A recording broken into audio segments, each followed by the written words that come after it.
hello guys केम छे जो आज हूँ कोट सेट में न्यू कलेक्शन लईने આવી ગઈ છું 4 કલર ઓપ્શન રહેશે जो एक में वेर करेलू છે બ્લેક કલર છે પ્રિન્ટ માં એમાં પેન્ટ માં પણ જુબરોચ આ રીતનું વર્ક આવશે તો આ 4 કલર છે પ્યોર મલ કોટન ફેબ્રિક રહેવાનું છે આમાં બી પેચ આવે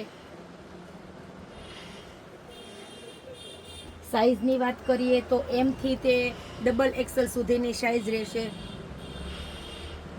આ બે વાર રિપીટ સ્ટોક થઈ ગયો છે પણ બહુ જ બહેનોની માંગ હતી જો જેને લેવાનું હોય એ વેલા તે પહેલા લિમિટેડ સ્ટોક છે એટલે જો આ મરૂન કલર છે આ એનો બોટમ છે અને ટ્યુનિક ઉપર કોઈ પણ બહેનોને એકલા ખાદી કોટનના આ રીતે પ્લેન પેન્ટ જોઈએ તો એ પણ આપણી ત્યાં અવેલેબલ છે અત્યારે જો આ રીતના પેન્ટ આવશે એ ઓફ વ્હાઈટ છે એક આ કલર છે ને એક બ્લેક કલર છે આમાં પણ સાઈઝ એલ એક્સેલ ને ડબલ એક્સેલ સુધી મળી રહેશે કોઈ પણને લેવાનું હોય ઓનલાઈન ઓર્ડર કરવું હોય એ મારો નંબર સ્ક્રીન ઉપર આપેલો છે